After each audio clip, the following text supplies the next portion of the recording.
Hello, good afternoon, Xbox gamers. Welcome to the new episode of the Xbox Factor podcast. I'm your temporary host, You Can't Beat Cake. And on today's new episode, we are discussing how Xbox Magnus releasing 2 years ahead of PlayStation 6 could be a big disadvantage for Sony. Thanks so much for tuning in. And now I turn the show over to Mr. BoomStick XL.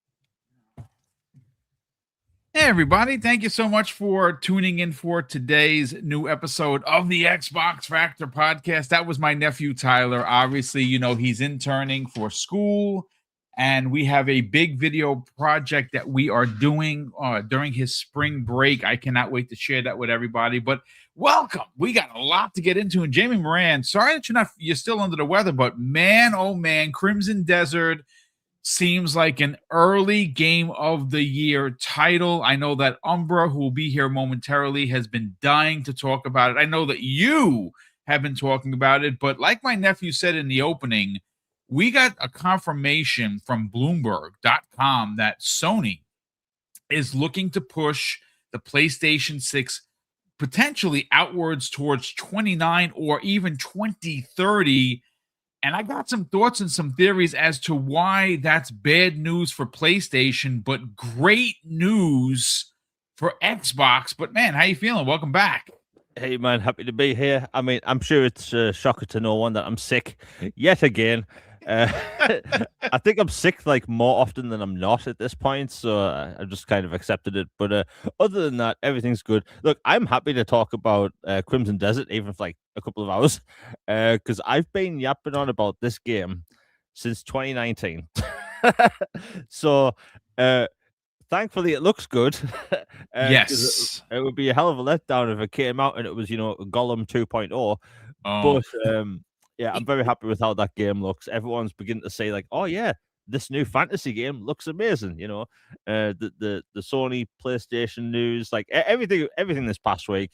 I think since the last episode there was a state of play. Yes.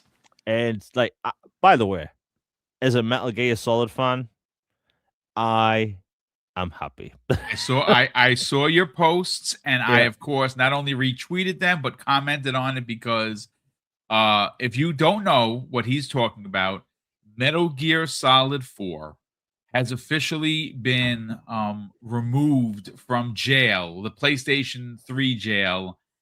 And I don't know about you, Jamie, and well, I kind of know about you. I absolutely thought it was probably one of the best in the series, to be quite honest. And now we got a chance to play it. Yeah, I mean, Metal Gear Solid 4 is the reason why I have a PS3 mainly. And I still have a PS3 hooked up right now. Oh, wow. That's the reason it's hooked up. And it's on its last legs. It's so loud. It sounds like the helicarrier from the Avengers. It's about to take off. But holy cow. Yeah. But hey, I'm happy, because Metal Gear Solid 4 is a weird one because like it has like 9 hours of cutscenes, but they're all amazing. It really does. And yeah, it's just what a story. I'm just happy, man. What a week of gaming news. And John Wick finally revealed. Yeah. Look, the truth of the matter is that I know a lot of people. There are multiple camps with the last week's state of play. There are camps that think it was mid or even less than that. There are camps that are trying to sell it at a 10 out of 10. And I gave it politely an 8.5 out of 10 as a video game show, but a 6, maybe even a little bit less, as a PlayStation show, because it was all third party. A lot of the games that were there were shown already. They did have the big surprise, which of course was the God of War remake, which we heard rumors of, but it's official. They are remaking God of War 1, 2, and 3. It's super early in development. What does that mean? Does that mean next year? Probably not. 28, maybe. 29, maybe. Who knows? But who cares? The trilogy, one of the best trilogies from PlayStation Studios, will be making a comeback in a big way. I listen. I'm not going to apologize for being a Kratos fan and the fact that this is big news. Well, the downside to that show was the God of War, Son of Sparta, Shadow Drop, which, look, I don't think it's worth $30. I've seen a lot of people really, really go hard at that game. My critiques is that it should have been in, their Ultimate Plus service, because you are paying, and which I just paid. They had I thought I had it off, and I guess I didn't. They charged me the full boat amount for the year of PlayStation Plus Premium. This is a game that should have been in there, and it wasn't, and that's incredibly disappointing. But again, we're not going to get into it. Jaffe went on an unbelievable rant about this game, and he did what Jaffe does. And he cursed up a storm. He threw it under the bus. And look, I mean, I understand his feelings towards it. He worked on the original game. He has a right to have that feeling of what God of War now is with this new 2.5D release. Look, I'm not buying it. I'm going to be honest with you. And I know there was a lot of talk. I know shout out to Dirt Griggity, who did a video about people wanting a refund because it was supposed to be co-op, and it's not co-op until you beat it. There's a lot of controversy, but my long-winded point basically is that there are a lot of games with no matter where you're playing. You're playing on PlayStation, you're eating good. You're playing on Xbox, you're eating extra good. As a matter of fact, we're going to open up with some news regarding Xbox Game Pass, to start the shows. Again, it's a bit of a mini topic. Hopefully, we get Infinite Umbra here momentarily. Then we're going to slide into the Crimson Desert conversation, and then right from there, we're going to get into the PlayStation 6 not coming until 29, maybe even 2030, and why that is a big disadvantage for PlayStation. It really is. I have a lot of really nice bullet points that we're not going to get into too much detail, but they're enough to give that evidence-based conversation that that this channel is known for. But Jamie Moran, I want to open up with Xbox Game Pass and the announcement that just comes the way of Clobriel. Now, look, a lot of people, reported on this, but I'm specifically using Clobriel, because one, I like his work. He follows me, I follow him, and it's one of the first reports that I saw. So what I want to do before I actually read you the list of what's happening in February starting today, I have to turn your attention to a list that I'm going to bring up, and I'm just going to quickly read through the games. Now, you know what? I'm not even going to do that, because we'll be here for a month. I'll put it to this way. I have a list in front of me of games, and the list is as long as my arm, and I'm a pretty big man. It is close to 30 games that have been added to Xbox Game Pass in 2026. And folks, by my math, and I'm no mathematician, Jamie Moran, we're only at the 17th of February. And of course, I don't want to read all of the games, but I will read some of the games, because some of the games jump off the page, like Death Stranding 2 Director's Cut, Space Marine 2, Final Fantasy, the Pixel 1, 2, and now 3, Little Nightmares Definitive Edition, Star Wars Outlaws, Resident Evil Village, let's see, Pirate Yakuza, Madden 26, Avatar, Frontiers of Pandora, Kingdom Come Deliverance, High on Life 2. Look, the list is redonkulous. And why I wanted to open up with this is because I really think that there is a large portion of games media and in the gaming community that still somehow, Jamie, some way, thumb their nose at this service. And I'm going to be honest with you, folks. I'm here to tell you, if you are someone that is going to try to use the excuse, I like to buy my games, you're just dumb. You really are. I don't want to hear it about you want to buy your games, because guess what? Every one of these games that are in Game Pass, you could buy. No one's saying you can't.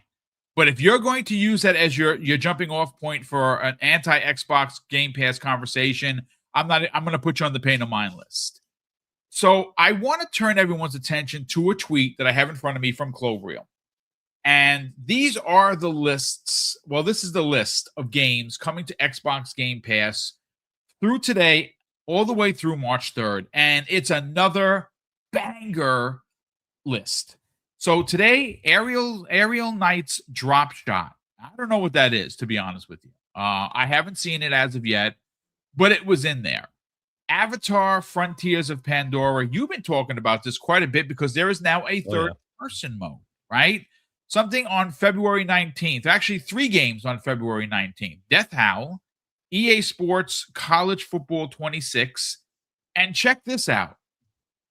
The Witcher 3 Wild Hunt Complete Edition in Xbox Game Pass on the 19th. Now, on February 24th, you have TCG Card Shop Simulator. That's going to be in game preview.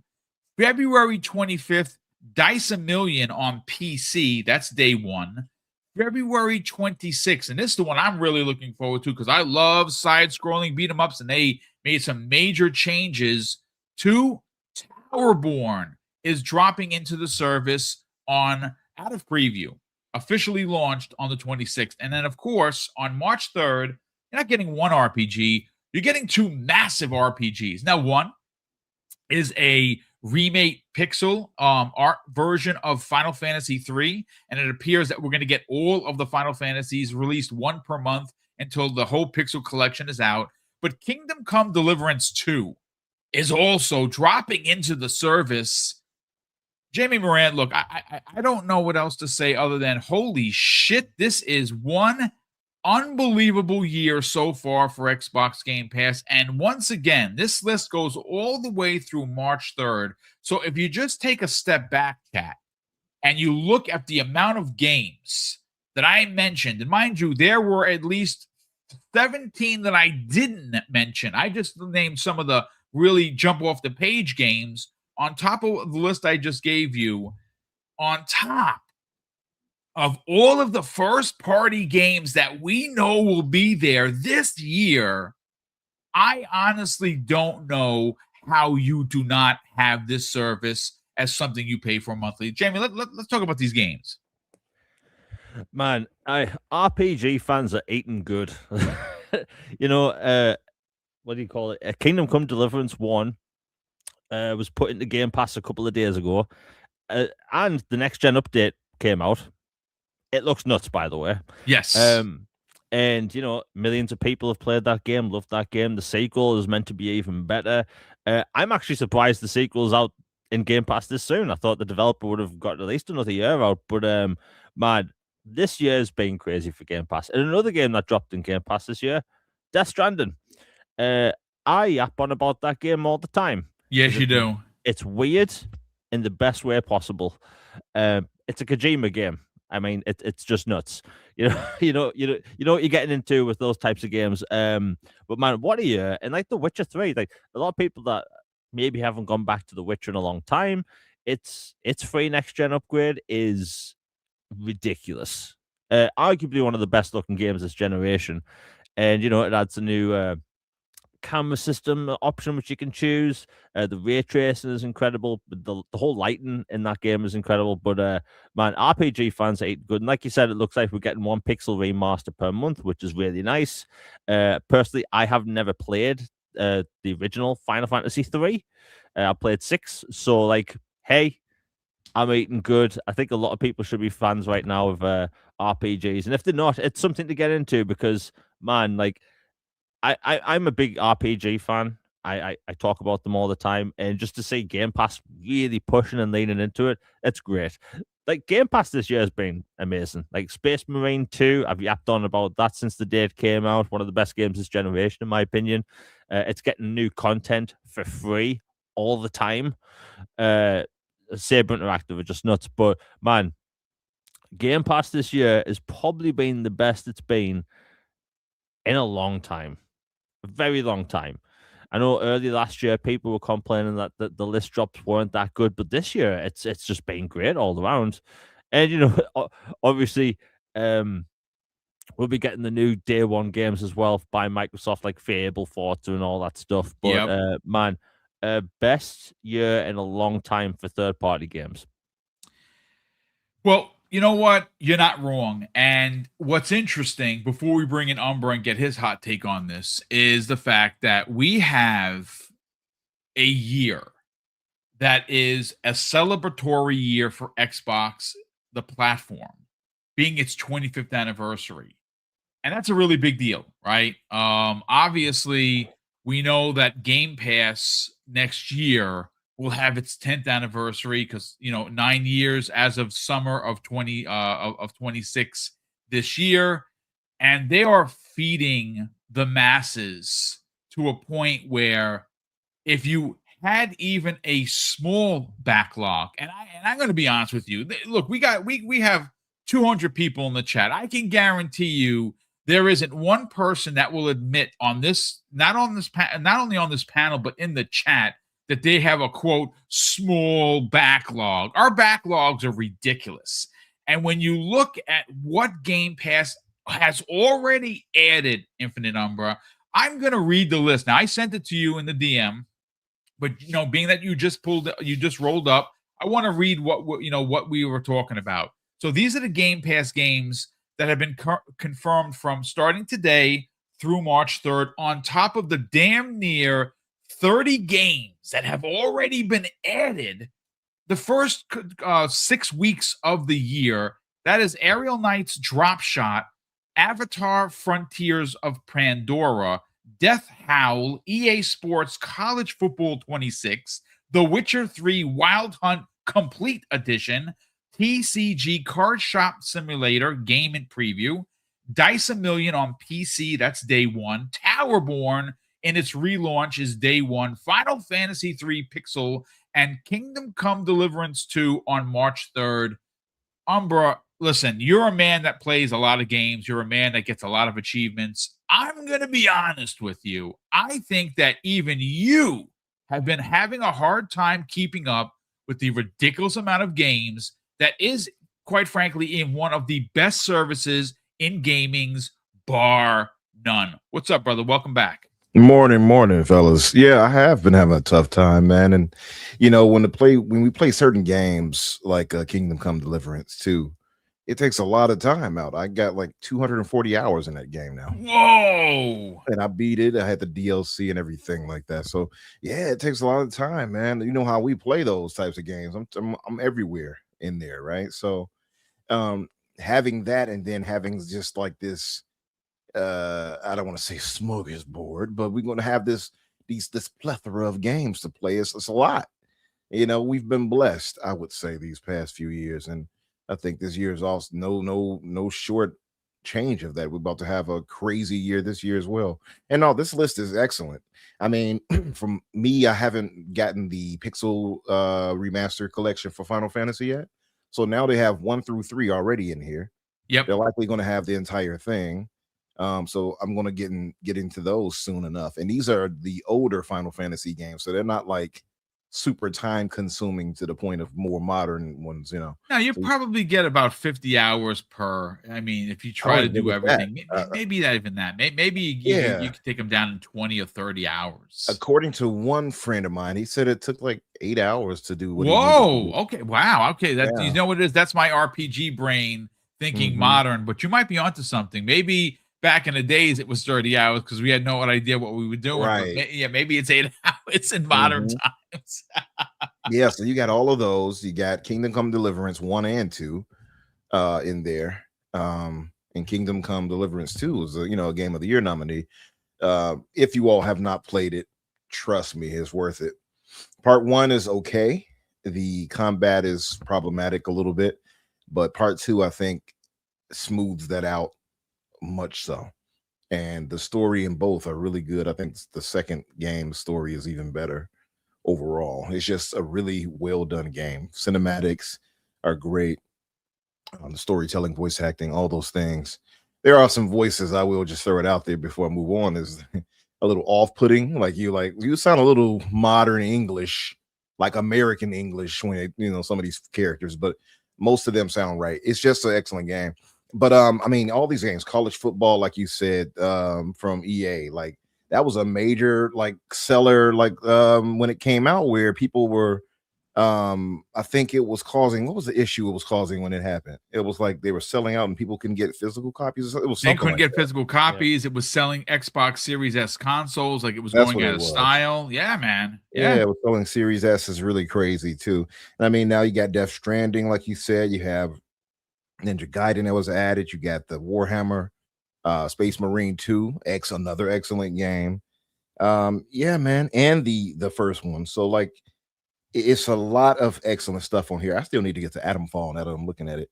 Um Outlaws is crazy. in here, Village, Yep. Resident Evil Village, Mio. I played a bit of Mio the other day. I need to get into that more. I love Metroidvania, so I will. You got the Yakuza Pirate Yakuza, like, and I wanted to get into that too, like, and High on Life 2 that just dropped and I downloaded and still haven't gotten to yet. You know It what? is, Don't feel bad. Neither have I. yeah, It's crazy. Yeah. it's ridiculous. An Avatar game, I've seen nothing but positives for that from people who have played it, and I need to get into that as well soon. So yeah, it is a crazy good list of games that's been added to Game Pass, and of course, there is a line where they raise the pricing for Game Pass, as we've discussed in the past, where Yep. yeah, like that loses that value after a minute. But as it is now, I'm content, and I'm paid off for about a year still, I believe. So Nice. Very nice. yeah, but I mean, yeah, excellent list, and plenty of games for people to get into, and high level games at that. Yeah. The one thing I will say is that what I love about Xbox Game Pass, besides its value, now look, no one is on this panel, nobody in the chat, nobody on any of my panels is going to advocate for raising prices of anything, including Game Pass. Yes. Is it worth the $30 currently at what we're getting this year? We already know that they said 75 guaranteed, and we know some of the big boys, like the Gears and the Forza and the Halo. That's all great. But I'm never going to advocate for price increases. I'm just not that guy. Okay. I love Xbox. It's my brand of choice, but I'm not going to cap for the man. They are near $4 trillion company, and maybe a little less these days with some of their investments, but I'm not capping for them. So I'm never going to advocate for raising prices. If you do your due diligence and you are a good consumer, and I consider myself to be one, you can find these things, these 3 months passes, much cheaper than the 30 that they're charging. And there are different places you can find, ENEBA being one of them, and you know that we're partnered with them. And the last time I checked, I think they had it at $52. Now, granted, I haven't been there since last week, so it might have gone up, but what would you rather pay? $52 for a 3-month card, or $90 for the $30 a month times 3? So, I mean, look, again, I'm no mathematician, folks, but you know where you can go to find these things. And for us, it's ENEBA because we are partnered with them, and they do have incredible prices. So, but listen, gentlemen, I want to just make sure we are up to date. We have a super chat here. We actually channel member chat from K.O. Walker. So, of course, I talk with K.O. Walker pretty much every day, and he is a tremendous community member and a great friend of the show, as he sends me a multitude of information through DM. So, of course, I'm always going to be grateful for that because, again, I try to keep up with it. And there's so many people that do. Obviously, Crispy Bomb and Aces 352, and there are multiple others that consistently send me. Sith Lord is always DMing me. So, of course, we always appreciate it because we do the work ourselves, yes, but sometimes we miss stuff.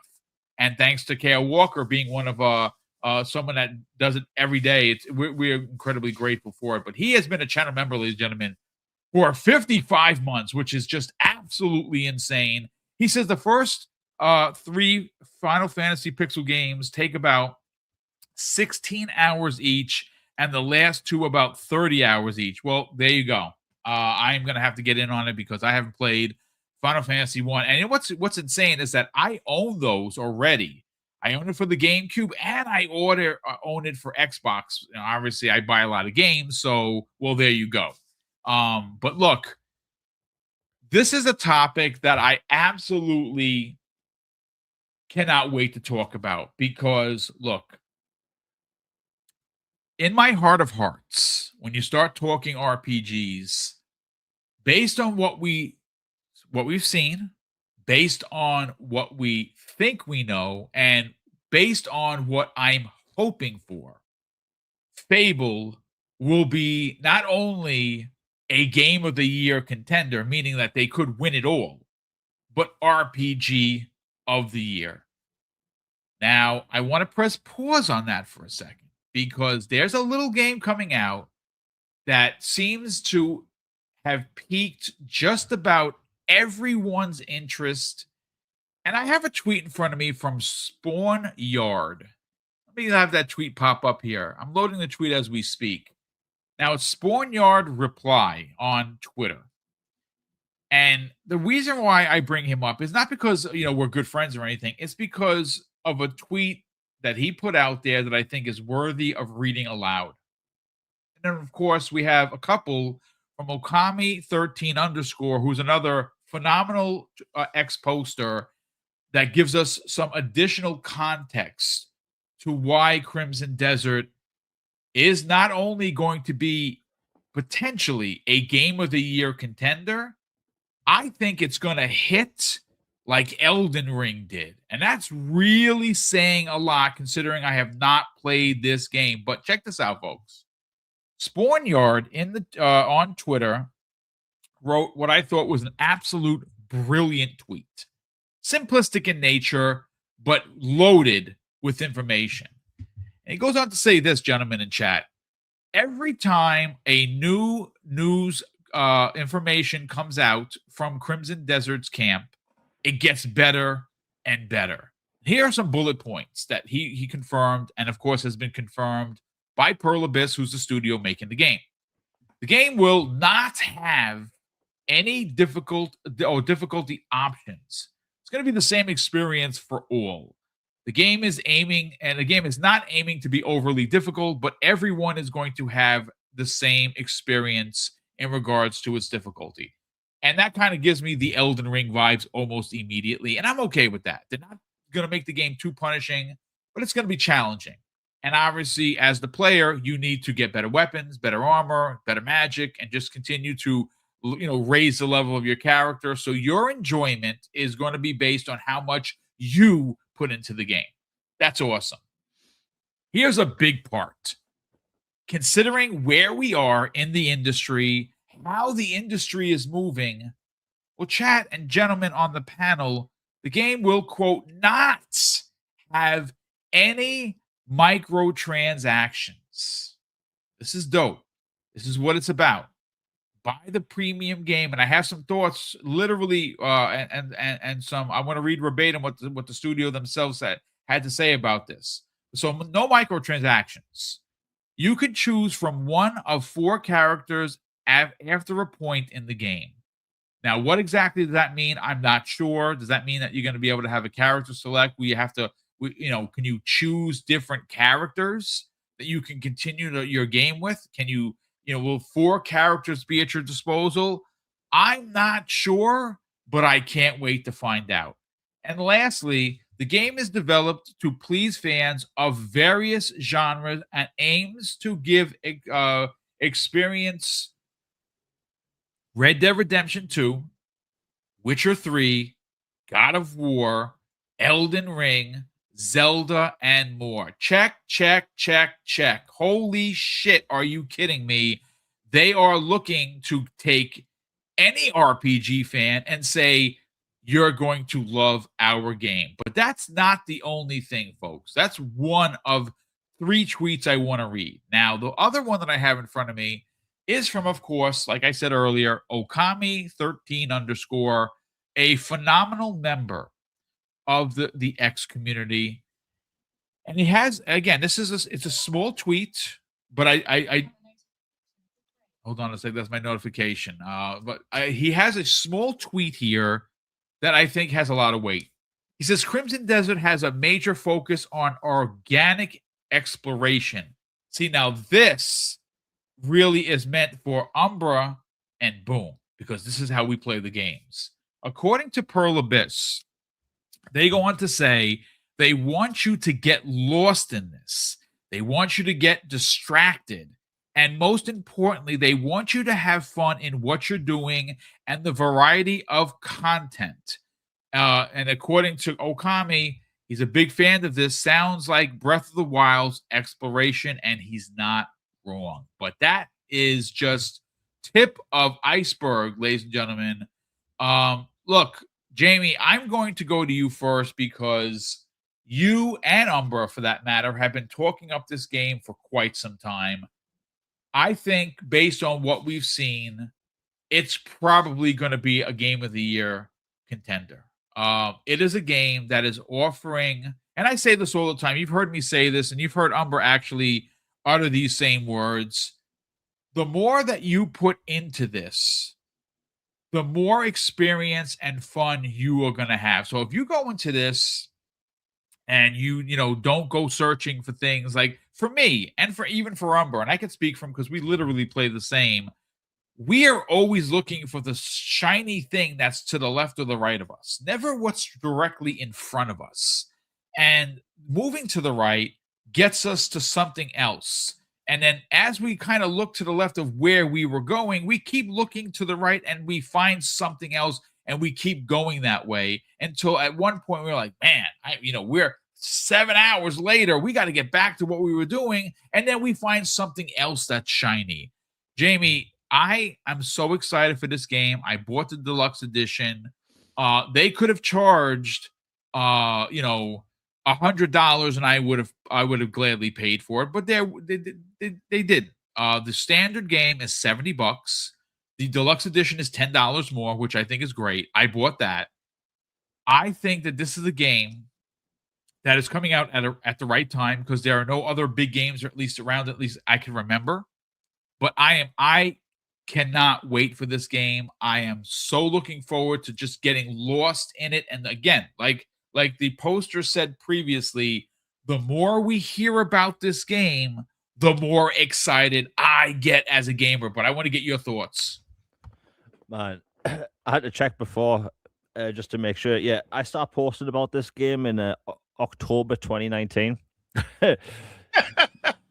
So, yeah, clearly I've been excited for a while. This game, look, this game is absolutely massive. Its open world has been described as a continent, right? Continent, not island, not country, continent, right? Goodbye backlog. But this game has everything. Like, if you look at just the gameplay mechanics, and this is one of the main things I've been excited for, is it has the best elements from Red Dead Redemption, Witcher 3, Skyrim, Tears of the Kingdom, all rolled into one. You have fishing, you have horse racing, you have base building, you have character customization of the 3 different characters. You have fight clubs. There's a farm you can build. There's blacksmithing. There's different storefronts you can go to. You can make friends with NPCs. There's a wanted system. Hello, GTA fans. You could fly like Batman from Arkham. You can fly. There's mechs in the game. Try and make sense of that. There's dragons. There's horses. I think there's camels. You can ride bears in the game. There's a giant wolf. There's an untold and there's blimps. There's an untold amount of gameplay mechanics in this game, right?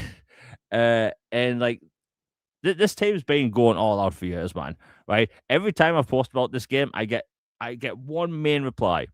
I think it's a fake game, right? Vaporware. There's been a lot of times in the past where we see a game and we think that looks a bit too good to be true. And a lot of the times that is the case, right? But with this game, I've been trying to tell people it's not the case, right? They've been showing off hours of footage, literally hours of footage, and the game looks phenomenal. It's built on their own proprietary game engine. The game looks stunning. As of now, it's meant to be 60 FPS on the Xbox Series X. I don't know about the S. But this game is, I think it's the next fantasy RPG. Every single year-ish, there's a big fantasy game that comes out and it takes the world by storm. You had Elden Ring, then you had Baldur's Gate 3. I know it's not a fantasy game, but Kingdom Come Deliverance 2, ye old timey stuff like that took the world by storm. I think this is going to be that next game, and just because it offers just a range of gameplay and mechanics. The story looks interesting. There's different factions in the game that you can side with. There's multiple different story arcs and storylines. And like to some people, it might seem like a lot, right? If people don't like a lot of different gameplay mechanics, then this clearly isn't a game for them. But if you've been looking for a big new fantasy RPG, this is going to be it. This is really going to be it. Oh yeah, there's destruction and outposts. There's wars between factions going on at the same time as you're doing your quests and stuff. And one of the things that just came out today is that it has exploration-based progression. So basically, there's no skill points in the game via XP. You find these artifacts out in the open world, and that's how you gain skills and attribute points. Or attribute style points, and like that's how they're doing that, because you have such a huge map. Why not take advantage of that to actually, because a lot of open world games, I feel like they don't take advantage of all the open areas, and it looks like they're doing away with the skill point system and just going, hey, we have this big map, go explore, and you're going to be rewarded for it in the best way possible. No microtransactions. And the funny thing is, a lot of people have been saying for years, it's going to be riddled with microtransactions because it's by a studio that makes MMOs. Clearly not the case. And I think, a lot of people are going to be attached to this game for a long time. People probably going to get hundreds of hours out of it. People are just going to mess with the wanted system for a very long time. But man, like as an RPG fan, as a single player fan, this game is going to keep people busy for a long time this year. I think it's potentially going to be one of the biggest games of the year. Obviously, we have GTA and stuff coming out later this year, but like fantasy fans, RPG fans, single player fans, it looks like this is going to be the game for a long time. The one thing I find to be almost unbelievable, Umbra, is when you take a game like this and you have the dev come out and say, yes, when we were making this game, titles like Grand Theft Auto and Batman Arkham series and a host of other games that you know and love, that you're fans of, that made you a fan of said game. Well, our game has been inspired by not one, not two, but potentially 12 to 15 of these. Zelda Breath of the Wild and its exploration. The fact that you could literally fly around the map like Batman in Arkham. The fact that there's a wanted system, that if you do enough crimes like GTA, they're going to send the big dogs for you. And I can just continue to go and go. And of course, there are no spoilers here, because I probably know as much as you, and I am actively not reading about this game. I've read a couple of them. Obviously, I had to read a few stories to kind of get my sea legs with the game, because I've been covering everything. So, I had to focus because we have a topic here today. But Umbra, I saw your response to Okami, and I actually have that in front of me. You say, Kami, bro, I'm gonna go missing playing this game. I will go absent for a month or so. I'm not surprised by that commentary. As a matter of fact, I expect you to pull all-nighters. Now, I might have mentioned it, maybe I don't remember. Is this an Xbox Play Anywhere game? Can anyone confirm that? I believe it is. Yeah. Well, there you go. Because wherever you're working on midnights when it gets a little low, I know that there's a handheld coming out and you're going to be playing this game. And I can tell you this right now. You know what? What am I talking about? Of course it is. It was one of the biggest stories that we covered a couple of weeks ago, where they did in fact say, yes, this is an Xbox Play Anywhere. I don't know how I forgot that, but needless to say, I want to get your thoughts on this, Umbra, because I know you have a lot to say. You literally said in the DM, I could tell your excitement. You can't wait to not only play the game, but more specifically, talk it up. Let's hear your thoughts, bro. It's so many things in here, and much like what Jamie pointed out, like they don't have a leveling system much as you have the abyss artifacts you find within the land, right? So I'm going to be roaming all over the place to find these things you use to upgrade your gear, your weaponry, stuff like that. The map is gigantic, by the way. Like Jamie said, it's like a continent. So it's as I believe they saw some comparisons where it was bigger than, what was the last biggest map? I believe I think it was bigger than Red Dead Redemption 2. I think bigger than I forgot which one it was. Let me think on that for a second. But that said, what I'm impressed by is, like you said, they are taking all these different elements from all these different games, right? Like you said, Batman, you do have the kind of gliding thing he does with that magical crow cape I've seen him with, but you've also seen him with like this Spider-Man like web thing he shoots out and swings around with, and that it seems to be that you can use the left stick or whatever to spin yourself around, and then, like, if you watch one of the gameplay breakdowns, he spun around a few times and jumped into some enemy's base and did this spin attack to smash down on the ramparts. It looks ridiculous. It looks like a sandbox game all the way, right? Like you can just be creative and do whatever you want.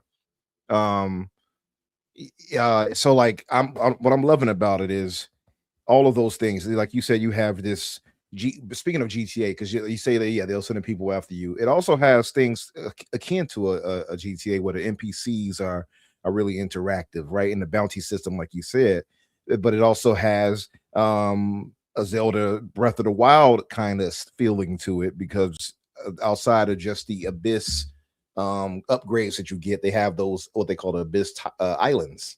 So you have those floating islands you all may have seen in gameplay, where you get to go up there, much like Breath of the Wild. You may have even seen him diving off, like Link and Master Chief have, off those those islands and doing whatever. I'm interested in seeing how that all plays out. You also get your home base that you can do what you need to do to build up that and manage your companions and stuff like that, and build your structures and all of these types of things. I think you can even farm in this game. I would dare say you can probably do too damn much in this game. And that's the only thing I'm wondering. You know what I mean? That's the only thing I'm wondering. Will it be overwhelming? Will it be overwhelming? Question. Right. Exactly. And I mean, it could be the case, but I think that what they're doing is they're putting, because it was, I don't know if anyone knew this, but this game was slated to be an MMO at first. It wasn't. It was correct, and they changed it to a single player game, which is insane. Right. And because of that, I think that's why they have so much of these elements like this, like, oh, I can do this job, I can do that instead, or I can do this. So you don't have to go and do those things, to be fair. If you don't want to farm, I don't think you have to do it. So there is that. You don't want to go, I don't know, building up managing your buildings or whatever, or community. Maybe you don't have to do that. I think it's just all those elements there that if you choose to go and do that, you can do that. So, and that will be the smartest way they can do it, not make it a part of something you have to do. Make it something that you can choose to do. Even outside of those things, again, you got, like, I go to the combat, and I'm impressed by what I've seen with the combat. It's not as Souls-like. This is more freeform. Right? It's got more of a seems more action oriented. Yeah, It's got more of a Dragon Dogma / Witcher-esque / what would I compare it to? It's like I don't know how else to express it, but it seems the combat I saw had when Okami mentioned that it had a God of War and Dragon's Dogma kind of a combat to it. It definitely has a Dragon's Dogma-esque feeling to it a little bit, but it's something else. It's another. Oh, that's a good one, Sotinist. Shadow of Mordor. That's exactly what it is. Yes, that's a really good one. Good pick, dude. Great pick. I can see those two being a mesh. It's like a Shadow of Mordor / kind of a Dragon's Dogma feel, from what I've seen. Because you can even do like straight pro wrestling moves, and I saw him doing like body slams and suplexes, and like it looks ridiculous. And even with the Dragon's Dogma comparison, if you notice, if you watch some of the gameplay, you'll see him run up some of the bigger enemies you could face, and he'll jump off and do these crazy smooth dives where you shoot off the arrows in slow motion, very Dragon's Dogma like. It's so much that to appreciate from this game that I just hope they stick the landing. It just seems like there's so much that it could go wrong too, but I am of the mind that it's going to be good. And it's another thing too. We got another element where you have what seems like a standard fantasy world, right, with the dragons and all that. You would expect that, but you can not only get on dragons and ride them, you can ride bears, and you can also get these mechanical like mechs that you can get into. Yes, and you've even seen like airplanes in a game where he floated to and landed on. Like, it seems like it's so much to do in this world, and I'm not sure how that all balances it out. But I am very, very excited to get into this game, man. I really am, and I'm not kidding when I say that I'm going to disappear. What were you saying, Jamie? Do you want to hear something crazy? I just found out. Apparently, to get across the entire map on a horse takes 2 hours. Sheesh. Well, there's that. That's insane. That's insane. And that horse goes pretty quick from what I've seen. Yeah. But like, yeah, it's dope, man. I'm loving all of that. Also, I love that they don't have the microtransactions. I think also too, you saw a lot of the customization where you can style out what's his name? what was his name? McFluffin. I forgot what this guy's name was. I laughed at it though. I'm like, oh, that's a super fantasy man name. I forgot what it was, but it's hilarious, the name they gave him. But you can style him out in so many different ways, from his hair and everything else, and you can even change the color of the armor and all of that. I'm going to pre-order it. Probably. Mine's been pre-ordered since I think you know what? I think it was already pre-ordered before it was announced for Play Anywhere. And then when I listen, I forget a lot of stuff. I'm sorry, I'm an old man, but I did forget that I pre-ordered it. I pre-ordered a lot of games, and after the minute I heard, oh, it's Play Anywhere, I went to go. I'm like, oh, you own this game. Well, there you go. Well, I'm going to pre-order it, and if you pre-order, you get certain armors and such too, and they look pretty damn cool. I gotta say, yeah, they do. Yeah, they look like the standard, knight's armor. Like, it looks fantastic. I have to say. I think PlayStation has a unique one though that you get only with PlayStation if you pre-order it. But that's fine. I mean, listen, that's so PlayStation, so that's not surprising at all. Not at all. But I don't think it's enough where it's like, oh, well, I've got to get it on PlayStation, because the one you get from pre-ordering in general looks to me better than that one, or at least comparably great. And I mean, I'm super excited for this game, and I'm trying to properly express everything the way I want to express it. But I think if they can land this game the way they need to, it absolutely could be a Game of the Year contender. By the way, his name is Cliff with a K. Oh, that's his name. Of course it is. I'm like, oh, Cliff. Well, hopefully you can change the name so you're not Cliff. Mine will be Achilles. And if you want to know why that particular name is, because that is my old Dungeons and Dragons character from the 80s. That is always every one of the RPGs I play. If I could change the names, it's Achilles Savage is the first and last name. So there you go. First of his name. When you said it, I'm thinking, did you name him that, or naming him that because of Brad Pitt playing as him? No, but yeah, it's funny. I've had people ask me that, and I'm like, no, I actually had that well before him. I was in the 80s when I played D&D with my brother and my friends. My character was Achilles, so I had it first. You say you're the originator. I guess that is correct. Yes, I guess you. No, I'm not as rich and good looking as that dude, but it's okay. It's fine. And one other thing I'll throw out there too: you don't only get to play as Cliff. You get an orc character, and you get this lady that you get to play as. Yeah, I was reading something before. It says that at some point during the game, you'll be able to pick between 4 characters. Yeah, I saw 3, but maybe there's another option. There's a fourth one. There's 4 characters you'll be able to select through. And I literally said to Jamie, I don't even know what this means. And now you've explained it. Yes, you'll be able to play a different character, which I think is freaking dope. Yeah, I don't know how that would work. I wonder how they're going to allow you. Like I said earlier, you do get to have this management of the people that's around you. I'm guessing you recruit them, and then you Yeah. can pick and choose to use them. I'm guessing on a mission. That's what it seems like. Okay. But Yeah. man, like I said, I'm super excited, and they have their own unique play styles too. So if you watch those video breakdowns of it, super excited. The game looks like it's going to be, a 200+ hour kind of game for me. I can already see that, probably more, depending on how great it is. Yeah. I look at that and I see this in this open world fantasy kind of setting. I look at it and I think, oh, Witcher 3. And The Witcher 3 for me is just this, game of the generation that I can't quite put away. And I always go back to. This looks like it's going to be that type of game for me. It's going to be one of those I keep going back to in the future. You know what I mean?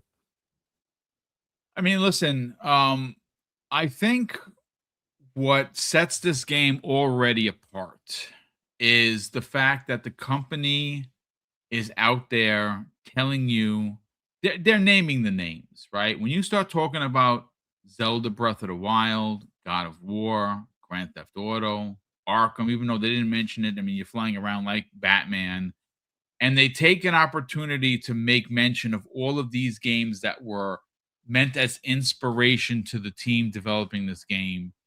And they come out, and one of the things that they have been really driving the point home in the last couple of weeks, more specifically, last week they were here, there, and everywhere, and they really wanted to make it clear that besides it not having microtransactions, they want you to feel like you're getting your money's worth.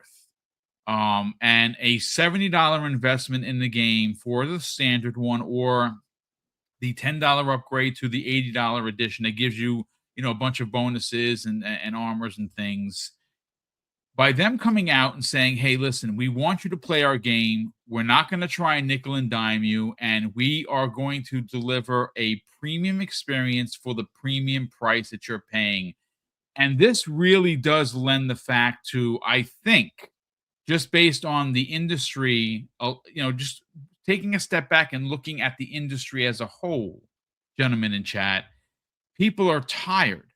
People can't afford these $70 plus games. And the fact that you're going to buy a game, and let's say, for instance, you don't buy the $10 upgrade. I just want the $70 game, and you buy it, and you walk away from this with a potential 200+ hour experience. That's a premium experience because you can do everything and pretty much anything at this point. That's going to leave a real positive mark on an industry that is starting to tire out its audience.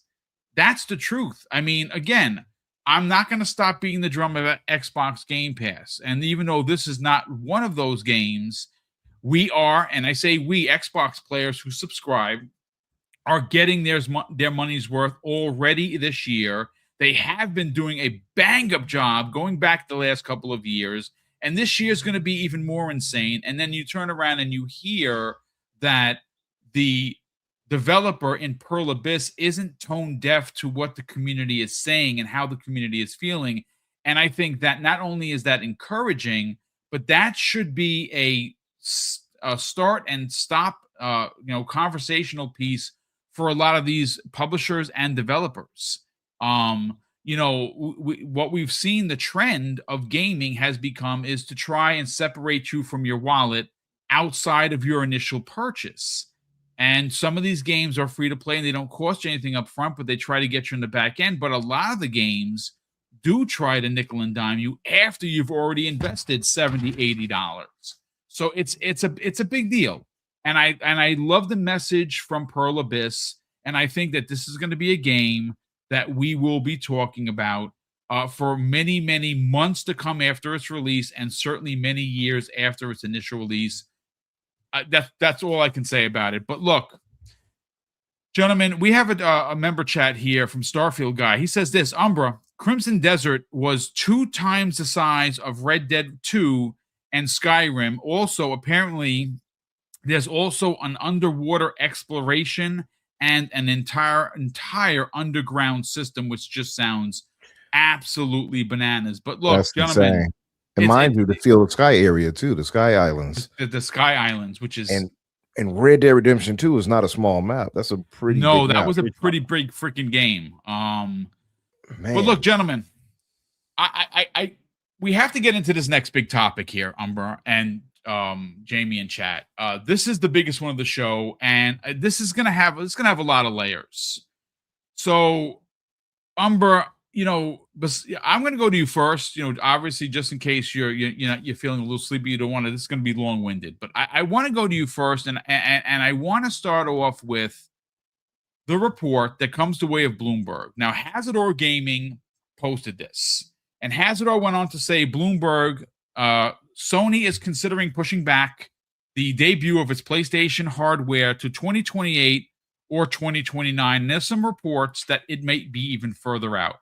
So why are they doing it? Well, obviously, the easy answer is RAM and memory. The prices are still out of control.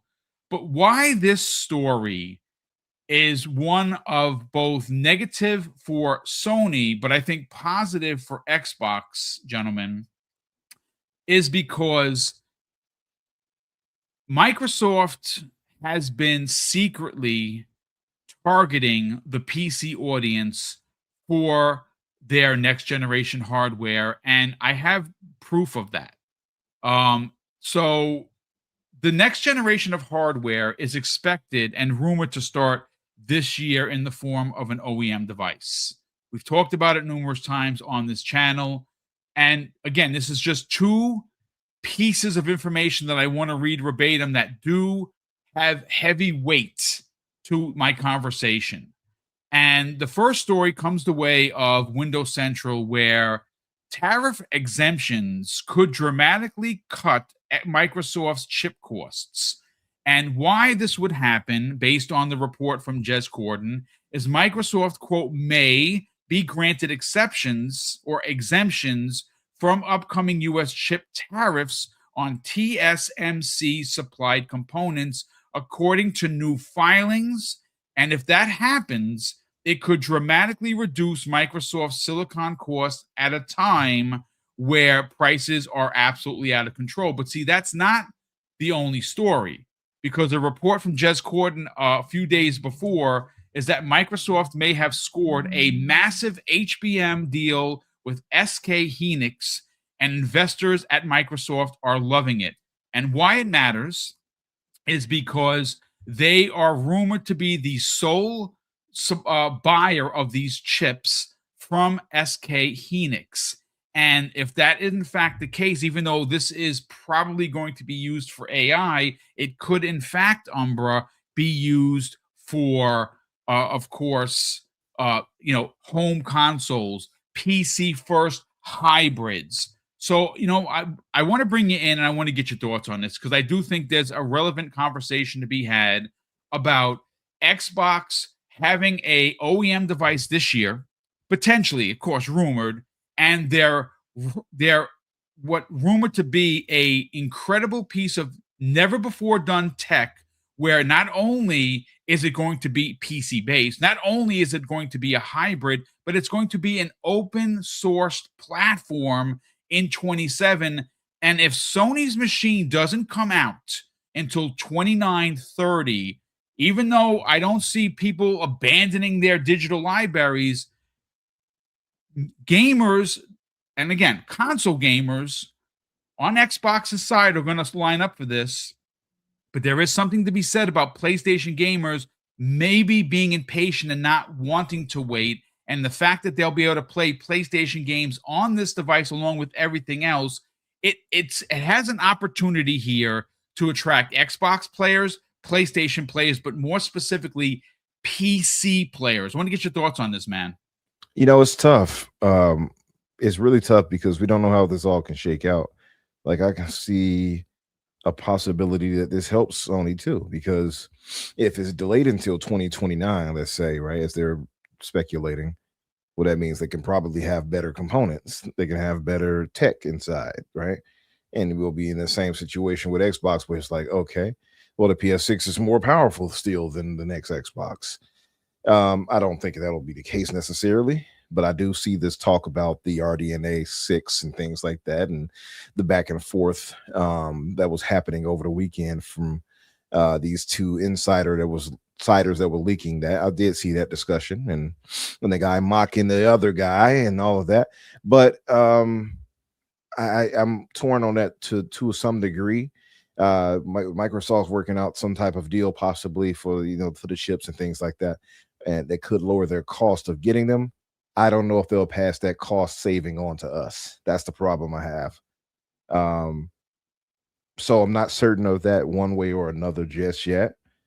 Also, too, it works in Microsoft's favor possibly if they can still get their console out as we figure by 2027, right? And Sony is 2 years away. Obviously, that could work out in Microsoft's favor where they end up getting a head start. So we can see how that could work out positively for them.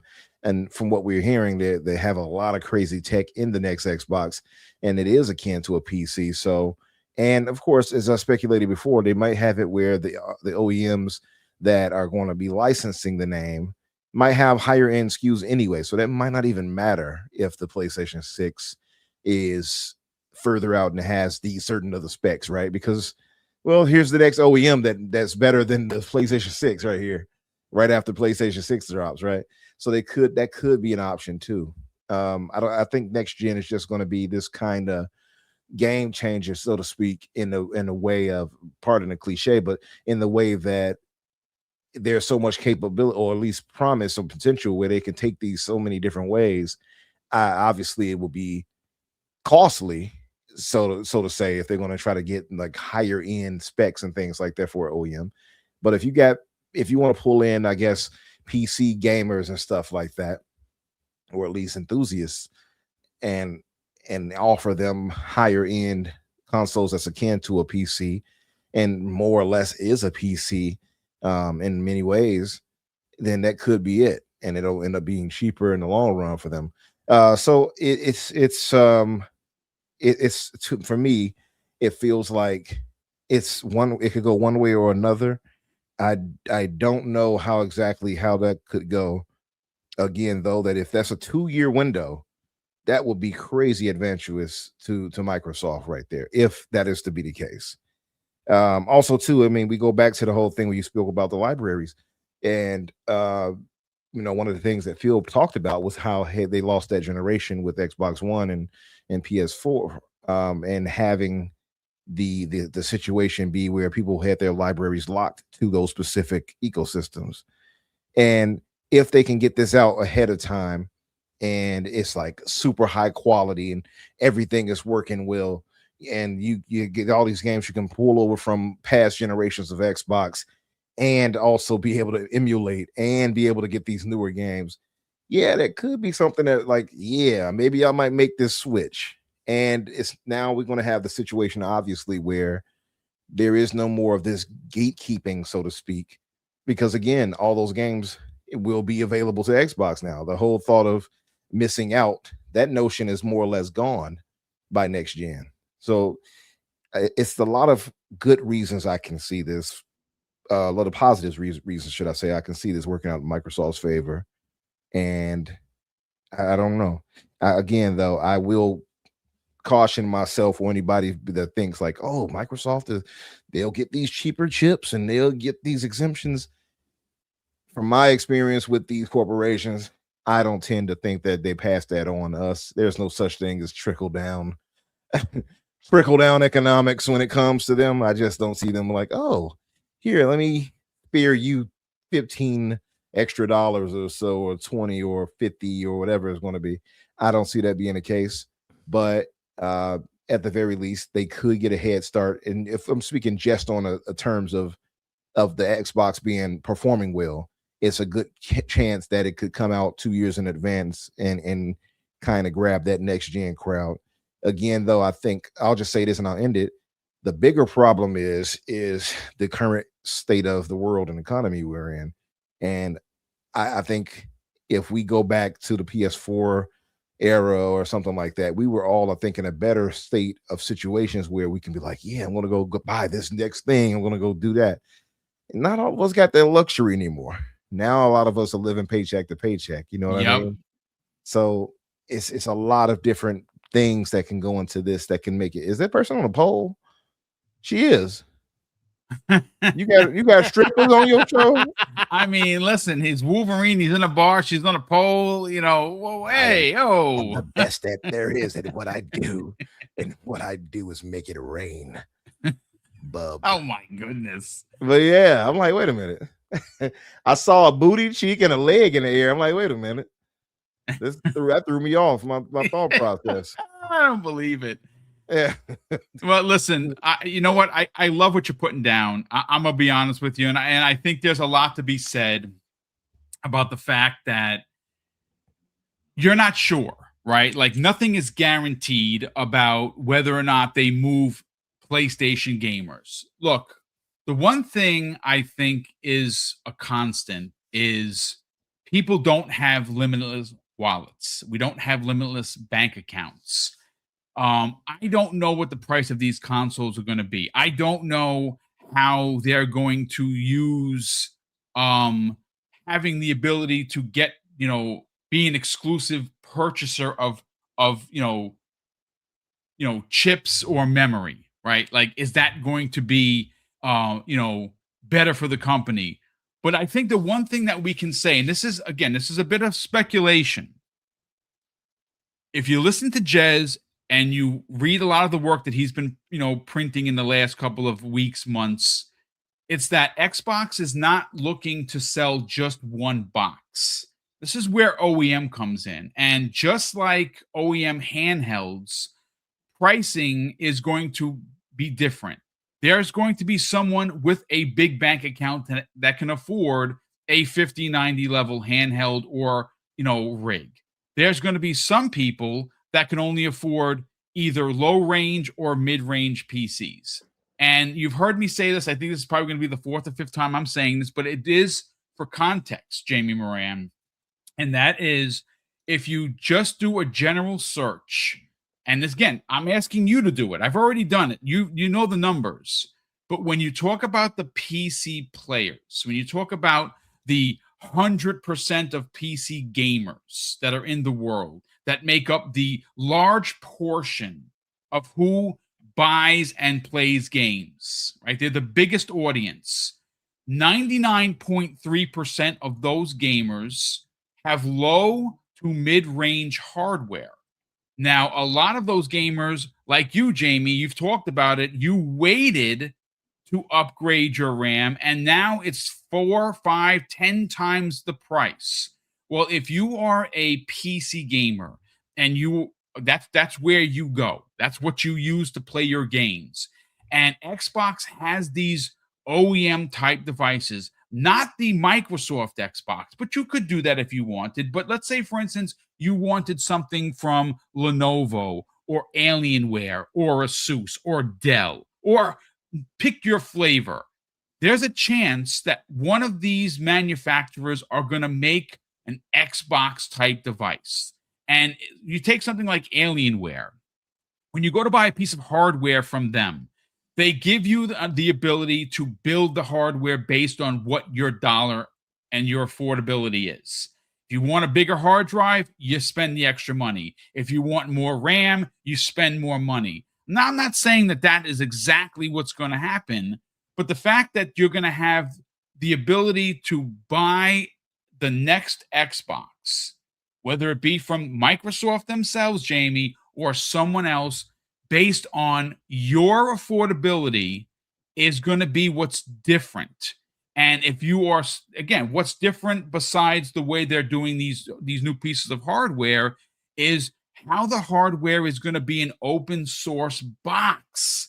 It's going to give you the ability to do everything that you can do on your current PC except upgrade it. And the only way you can upgrade it is if you buy a new one and spend the money. And maybe that's enough for people. Maybe it's not. But I want to get your thoughts on all of these reports, because I think secretly, and maybe even in plain sight, Microsoft has been driving towards this destination, knowing that they lost the regular edition of Console Wars years ago when they got the floor wiped with themselves in the PlayStation 4 era. This is something that Phil's been talking about for many, many years, and it seems like it's finally coming to fruition. And I think based on your dollar amount, you will be able to buy the Xbox that best suits you. Let's get your thoughts, man. You know, I want to give people a little update on the RAM thing because I could almost burst out into tears or laugh depending on which mood I'm in.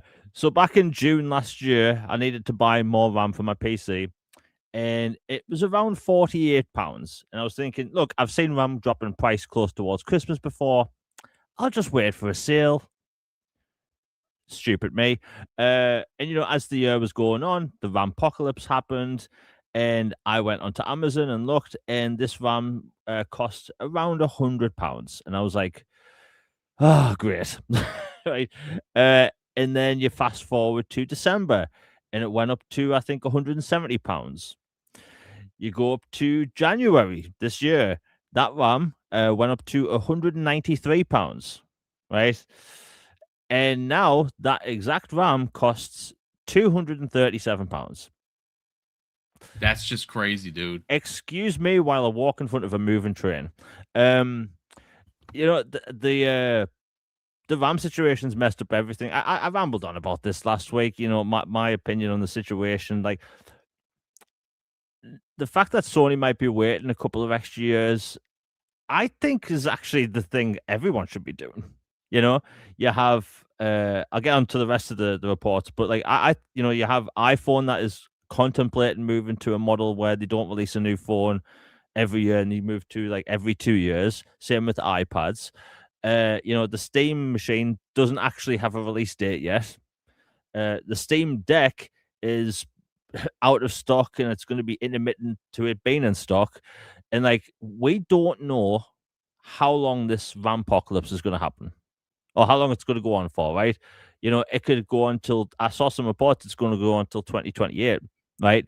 So like, the fact that people are making memes about Godzilla fighting Kirby is making RAM so high, right?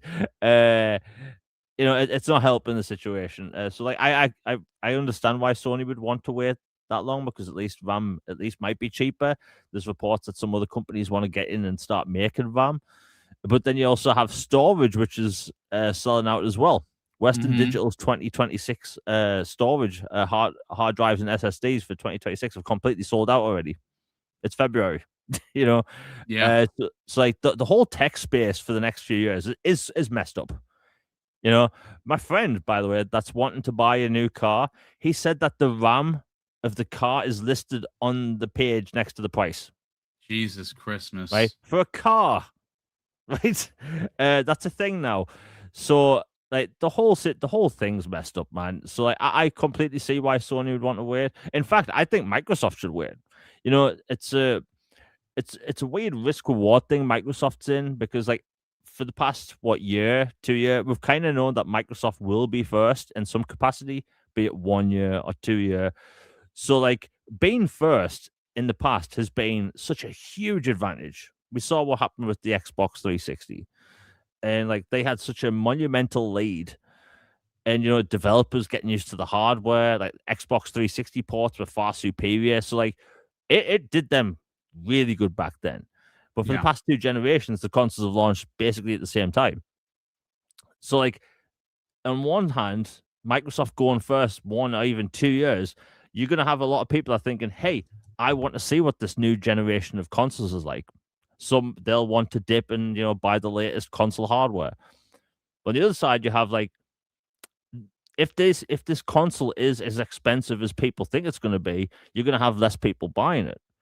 And you also have the fact that everyone's talking about at the minute how the next generation Xbox is a PC, right? And we have to remember that Microsoft's core demographic for the Xbox brand are console gamers. People that want to buy a box, plug it in, just play your games, download the games you already own, all that stuff. So like there's like upwards of 30 to 45 million people that own Xbox consoles, right? Microsoft want to sell to them, want them to trade up and, continue their libraries, continue playing their Game Pass games, getting games on the store. So like selling them a PC as a PC doesn't make any sense. But selling them selling a console that does some PC stuff does make sense.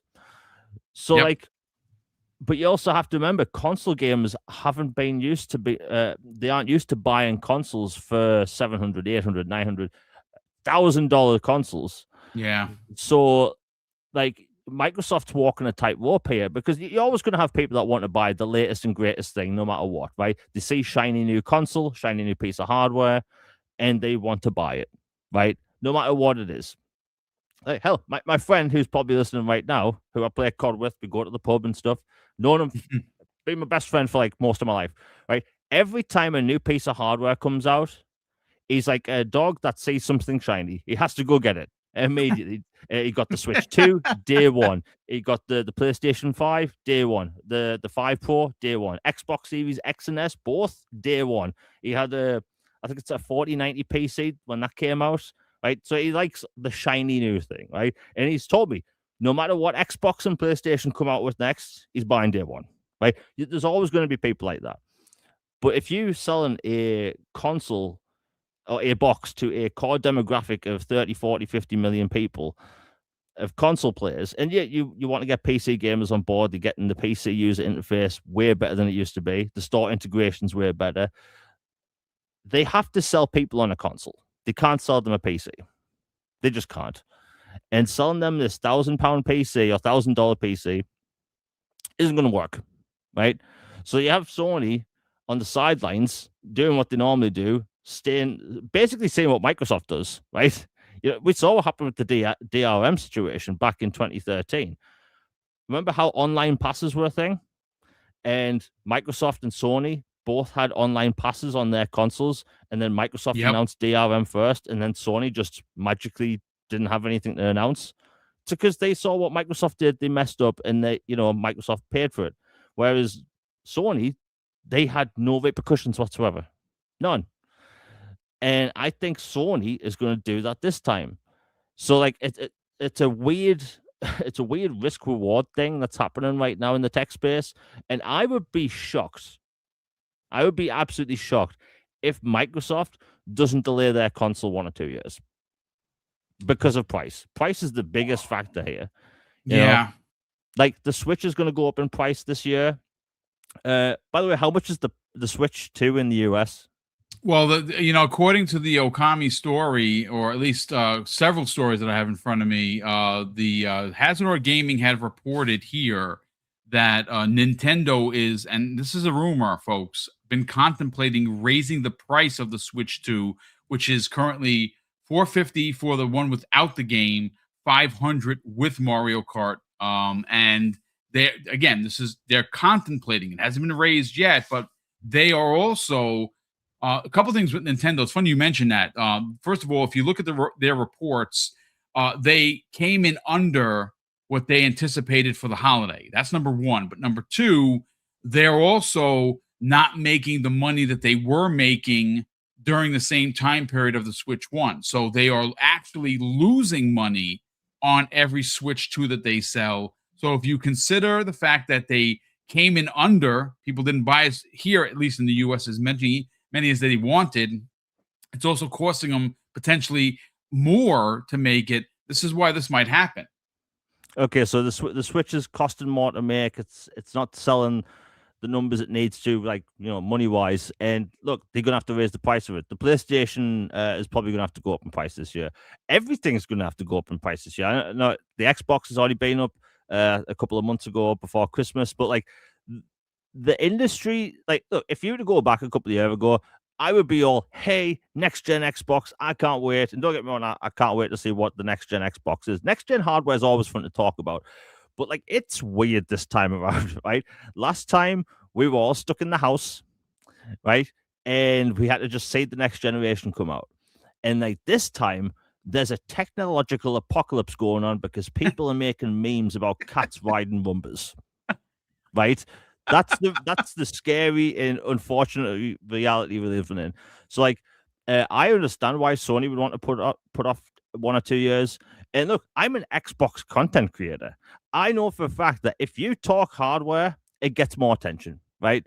It's always been that case with hardware and versus games. But the truth is like, I don't think people want £1,000 console. I don't think console gamers want a PC style experience. And if you're a console gamer right now, you've been sold on the idea of, hey, your next gen Xbox is a PC. You've been told nothing else. You're going to have access to PC storefronts, and that's it, right? But the truth is, every time there's a new generation of consoles come out, what do people get hyped for? It's not storefronts, it's power. What can that power do? We don't know on any level what next gen consoles are going to do. Doesn't matter if it's Microsoft or Sony. Is it going to be path tracing? Is it going to be some sort of ray tracing where it doesn't affect, frames per second? If that's the case, I'm all for it.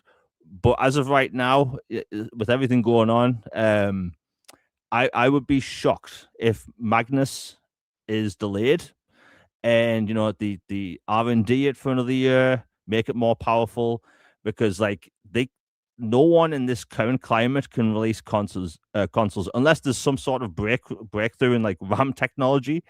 Yeah, I completely understand why Sony wants to delay it, and I bet there's talks up at Microsoft about delaying their next gen console.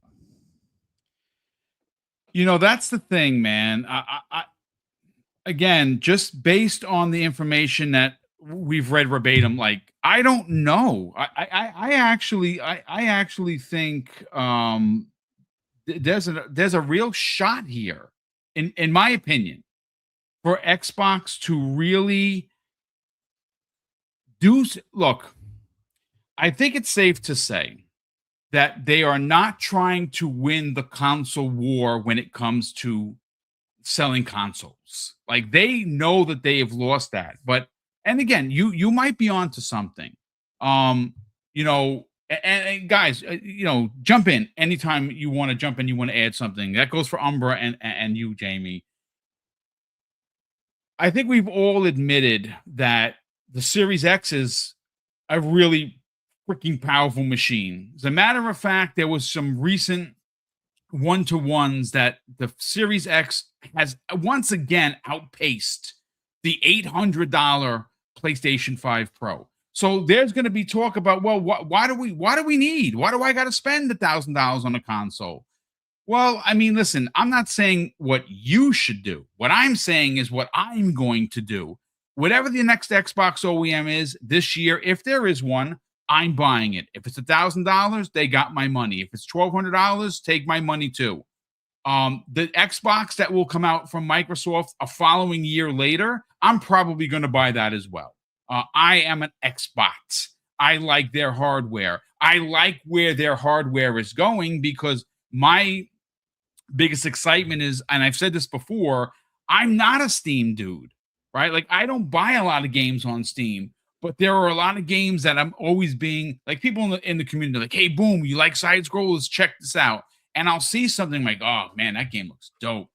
But I'm not going to sit in front of my monitor like I am right now to play the game. I want to play it on my TV. Well, the next Xbox consoles, I should say, are going to give us the ability to do that. So if Microsoft sets themselves up, right? And again, look, I will say this, and this is a me thing, okay? Maybe it's not a you thing. I don't believe in coincidences, especially when it comes to business. I don't.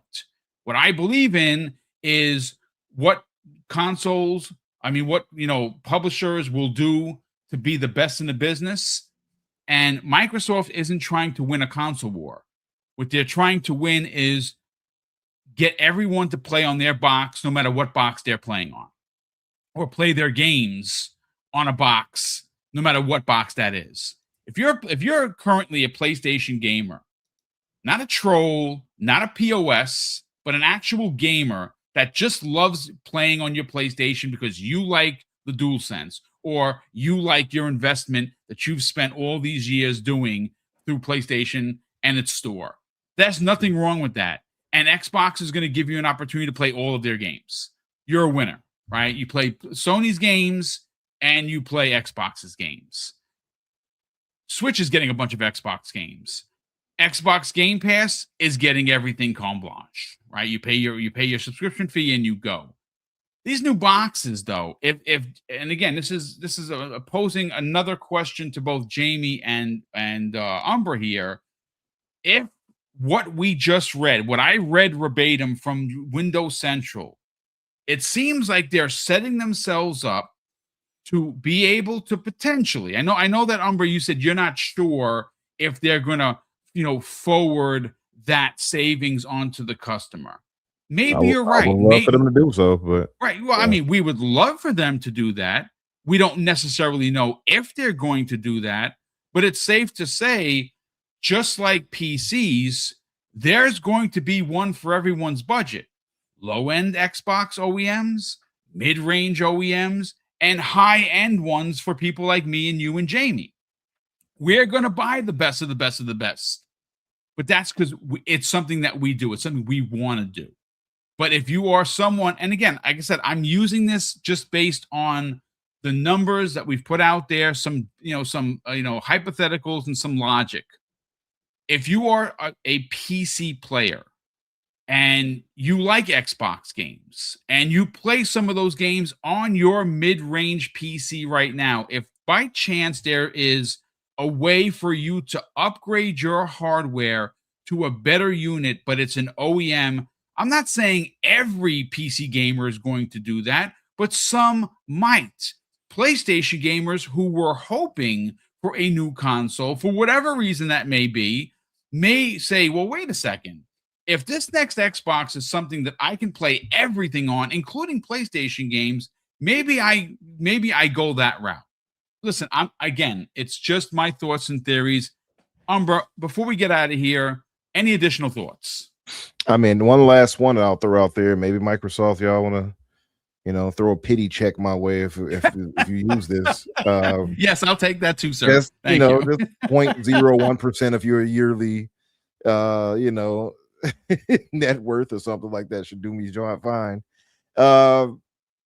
They need to have, again, and I hate to say it like this, but have a pay into like a pre-order program, a layaway, if you will. I think that would alleviate so much of the problem. Like what you're putting down there, brother. I do like it. Yes. Yeah, I'm just as real as I can put it.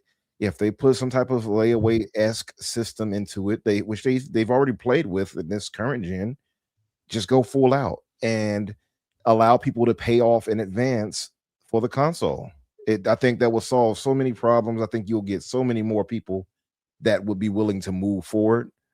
You know what I mean? Even people who stayed to the 360. I think there are some gamers that still on a Xbox One. You know what I mean? Like they would probably say, "Hey, yeah, like yeah, exactly." What was that? Black Rider, Black Rider. That the all access plan. Expand that all access plan and make it where people can pay into this thing starting like, let's say E3, their E3, leading up to the release of the unit, give exactly. People the opportunity to say, hey, listen, I want to pre-order this, because I think the Xbox All Access program doesn't get enough credit for what it attempted to do.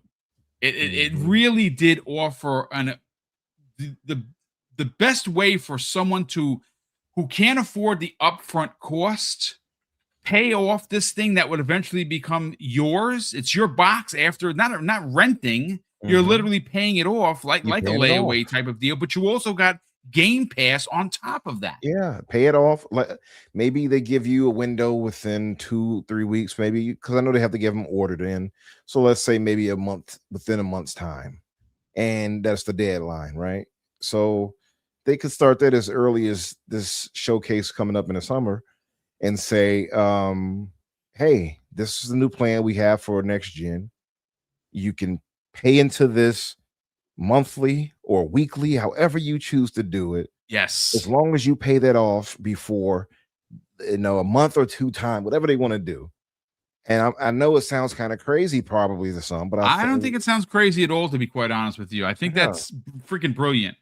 I think if they did something like that, that would lead to many more people jumping on board, because the problem is not that the tech that they're offering or the ecosystem they're offering or the games that they're offering are not good. All of that is great.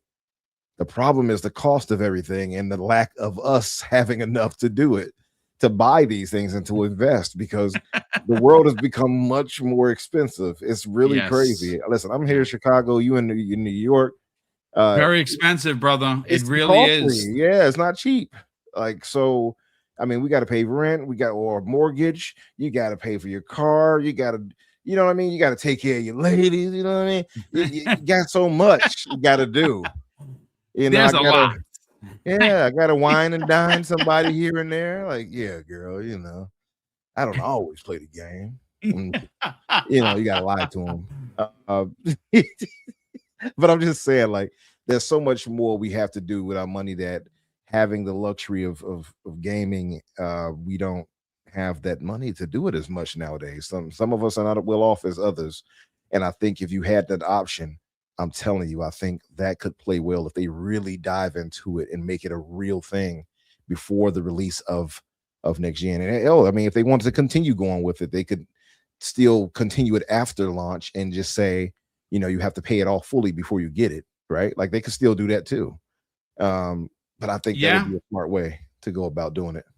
That's my only thoughts, because I think and you know what, again, I like the idea that you are putting the human side of business first, and I think a lot of people sometimes we get lost in just, oh, I can afford it and you can't. No, I want everybody to play games, and I think, again, that's I don't get $1, even though I believe I should every time I say Xbox Game Pass, but I really do think that it is a service that just over exceeds its value proposition when it comes to what you're paying. And again, if you don't think so, I'm not going to fight you on it. But Jamie, before I bring my nephew in to do the outros here, I do want to get your final thoughts on it. I know that you believe that, or maybe even you feel that they should delay it. I personally hope that they don't. My selfishness wants a new console. I want an OEM device to put under my TV that could be as powerful, maybe even a pinch more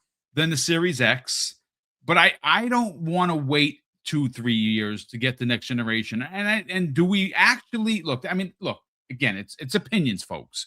There's going to be people in the chat that are, or people that listen to this on the back end that says, Boom is crazy. My X is fine. And you know what? If that in fact is the case for you, fine. But if there's an opportunity to give me a premium, PC level experience for the cost of $1,000 in 2027, sign me up. Now, if it's that doesn't work for you for whatever reason, I hear you. But for me, I want the console. I want an OEM device. I will buy the Xbox made or the Microsoft made Xbox in 27. Now, if you have an X and you're happy with it, awesome. Hell, if you have a Series S and you're like, boom, I don't need anything else. I'm playing and my games look great to me. Good for you. But again, any additional thoughts, Jamie? Yeah, before I get into my last point, I saw this amazing comment by JTB1521. Okay. He said they might subsidize with a 2-year head start for early adopters. That is a hell of an idea. That's a freaking amazing idea. Well said, kind sir. Thank you for putting that in the chat. Because, as you know, these companies aren't afraid to raise the price. So they're not. Correct. That technically would actually work. But like my final thought is, look, I cover Xbox. I prefer Xbox. Like, clearly, that's what I talk about. I personally think that, like, look, I've never played a game on my Series X and thought, oh my God, my eyes, the jaggies, they're blinding me. It's like, I've never had that. Like, the games are looking better and they're performing better. Like, big examples I like to use of, like, kind of recent releases, Silent Hill 2 Remake, beautiful game. Final Fantasy 7 Remake integrate. Gorgeous. Yes, it's a port of a 5-year-old game, but my God, I'm playing that on performance mode. Stunning. It looks incredible, right? So, like, for me, it wasn't like towards the tail end of the 360 where, look, every time a new game came out, it was looking better and better. The performance was better. But, like, towards the tail end of the 360 generation, there was this kind of feeling everyone was getting where it just felt like the generation was going on too long. Okay, that's fair. Yeah. There was the worldwide economic collapse. If people are ever interested in to see why that happened, watch a movie called The Big Short. It'll blow your mind. But like the 360 and the PS3 were extended. They extended the generations with the Kinect and the wand PlayStation thing. I can't remember what it was called, Wonderbook or something.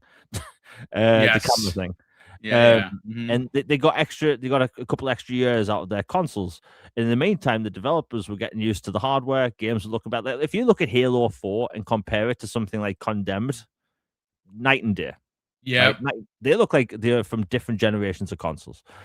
So like I look at my Series X right now and think like, look, I don't think games are looking worse. I don't think games are performing worse. They're looking better. If you like, look at Gears of War E-Day. That's meant to run on a Series X, right? Yep. Fable, Series X. Forza Horizon 6, Series X. So like, I still think there's time to get out of these consoles. And like, look, I'm a realist, right? Every time there's a video game delayed, I don't rant about it. I don't lose my marbles about it. I just shake my head and go, oh well, it happens, right? Yeah. I look at this console situation and think, look, if the consoles get delayed, it happens, right? And considering everything going on at the minute, completely understandable. But if Microsoft come out, let's say next gen, say, hey, this is our next gen Xbox, it does this, this, and this, and they sell it to the console gamer, I'm 100% behind that. Don't get me wrong. I'm not against next gen consoles in any capacity. I just think the circumstances around next gen are kind of messy at the minute, right? So like if Microsoft comes out next year, they announce this, I'll call it the Xbox 6, just name the weird naming conventions, and it does, it satisfies the console gamer, it doesn't cost an arm and a leg, and it does like, new cool powerful things. That's perfectly fine. But if they're going to try and sell $1,000 console to a person that prefers consoles and they sell it with PC style features and nothing else, that'll be a problem for people. And you also have to look at it from my point of view. I'm from the UK, right? We pay way more for electronics. Same with Australia and Europe, right? Canada as well, right? We get screwed, right, on a daily basis. And if the console costs $1,000, do you know what these companies are going to do? They're just going to slap the pound logo at the beginning, and we're essentially going to be charged $1,280 essentially, right? Just because they can. It happens with iPhones. So like for me, wanting the console to be cheaper in the US, it'll be cheaper in the UK as well, So like that's just my take. But hey, look, I want Microsoft to come out with a cool idea for a new console and wow us all. That's all anyone wants, right? So yeah, that's just my take. It's not that I'm not against next gen Xboxes. I want the situation to be better, if that makes sense.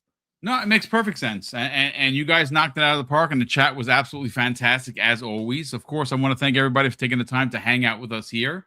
Before I get to the outros, and then we'll have a closing from my nephew to pop in here, I want to thank It's Me, the Broke Boy, who's been a channel member for 19 months. He goes on to say, I broke down and bought the Xbox Ally X. Best Buy had an open box, good option for $900. Okay. Gonna sell my 2024 Ally X. Gonna take out and use the 2 terabyte drive in it. That's incredibly smart. More like the rich boy. He's the broke boy, huh? Will the rich boy. The $900 open box, I like it. As long as it's in mint condition and no scratches, that's dope. Yeah. The broke boy drops an additional, very generous $5 super chat. And he goes on to say, of course, I buy Avatar Complete Edition last month and the collector's edition of Kingdom Come Deliverance 2 on sale for $100 over the weekend, and now it's coming to Xbox Game Pass. Yeah, I have been holding off. I buy a lot of smaller games. As a matter of fact, for the last, 20 hours of my game playing, I've been playing a $2 game called Zombie Survivors. I just 1,000 out of 1,000 achievement it this afternoon. And it's one of my favorite games of the year. It's like Vampire Survivors with these Pokemon slimes that you can like collect and use. It's freaking cool. It was $2, and I freaking loved it. So yeah, I don't buy as like that. Yeah. I love those types of experience. We also have here a gifted sub once again from the very generous Ninovestic from Hawaii, of course. Thank you so much, brother. He has gifted 1 Double Barrel Gaming membership, as he's done, well, pretty much every show. So, of course, if you did get that, thank this man. And, of course, thank you so much for the very, very kind support that you've been doing for so long.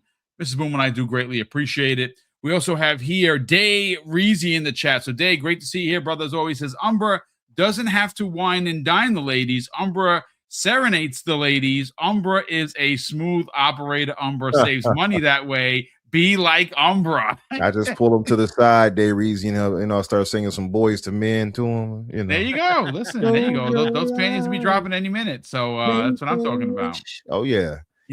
So listen. Oh, sorry. Anyway. No. Listen, you need to make an album, seriously, and stop messing about. But listen, let's get everyone out of here before I bring my nephew in to, of course, close it out. We'll start first with Jamie Moran. Jamie, you have a show happening, or at least hopefully happening today, 6 p.m. Eastern Standard Time with Logan Meyer, as you do on Tuesdays, called the All Things Xbox Podcast. And again, folks, at 6 p.m. Eastern Standard Time. It's a great show, usually 12 to 15 topics. I'm sure Mass Effect is going to be mentioned, potentially Splinter Cell, but I'm guaranteeing you a fun time. Please tune in and subscribe. Sell the brand, brother. Where can people subscribe to you on YouTube? But more importantly, follow you on social media. Yeah, thanks, Boom. It's always a pleasure. So, the All Things Xbox podcast is on tonight at 6 p.m. Eastern on the Elusive Gamer YouTube channel. It's exclusively an Xbox-centric podcast on an exclusively Xbox-centric YouTube channel. We have about 17 topics already. There you go. I knew it. Go up. It tends to be around a 2-hour show, and I'm going to have my biggest Splinter Cell rant to date. So that's going to be fun. Yes, there we go. And we're probably going to have about a lot of the show, not a lot, but some of the show dedicated to Metal Gear Solid, so I can nerd out for a little bit because I'm very, very happy. But yeah, that's on the Elusive Gamer YouTube channel at 6 p.m. Eastern tonight. I also do Twitter, which is also Jamie Moran UK. That's exclusively gaming and jokes. Well, thank you, brother, for being here. We'll be tuning in this evening to check out that show. And Snake from Metal Gear, didn't he just get added to Rainbow Six, yes, if I'm not mistaken? Yeah. So that's freaking Snake. Konami seems to be on a tear, man. Yeah, Snake. So listen. Also, it showed Sam Fisher, by the way, in there, which was like... Yeah, he's also in there. Yeah. So the two stealth guys. It would have been like a crazy monumental moment years ago, but I think Ubisoft has dropped the ball so bad and not getting it. It feels like it's missing that hype, unfortunately. But for us old head gamers, it's like, oh, Snake and it's Sam, yay. Anyway. Yeah. Well, I mean, listen, you know what? I'm always going to be an OG. You can't change that. But Umbra, you have a show Thursday evenings with Crusader and, of course, the I Hate Nintendo Daniel J. McGee. And that is called The Fix, 8 p.m. Eastern Standard Time, Thursday evening. Sell the brand, brother. Where can people subscribe to the YouTube channel, potentially follow you on socials? Yes, sir. Great show. Thank you guys in the chat. Thank you, Nino, because he also got me a membership, by the way. Nice. Awesome. Thank you, Nino. A little hot brother, or mahalo, I guess I should say in this case. Thank you. As far as myself, Infinite Umbra or Umbra Infinite, you'll find me either way on social media. We had a great show this past Thursday, by the way. It was like a 3-hour plus show. We had. I love those. Those are great. Yeah, it was really good. I still need to put the timestamps in it. I did not. I'll try to do that today. But it was excellent. I think it's one of those shows you can just kind of kick back and, do what you're doing in your daily activities and hear and listen to us kind of do what we do and enjoy. It was a good show. We'll be coming back obviously this week. So that's Thursdays at 8:00 Eastern. For those who would dare to come by and listen to us. I put the link in the chat as well. So if you all have not subscribed, please do so. We're trying to hit the 2,000 mark this year. Why not? Right? We're close. So if you all haven't subscribed yet, please consider doing so and help a brother out. I would appreciate it. Thank you. All right, guys. Thank you for being here today. I'm going to close out the show with something that my Theo always says. Treat others how you want to be treated. It doesn't cost anything to be nice. You live by those rules, and I can guarantee you're going to have an awesome day. So take care, everyone. And we'll see you next week on the newest episode of the Xbox Factor Podcast.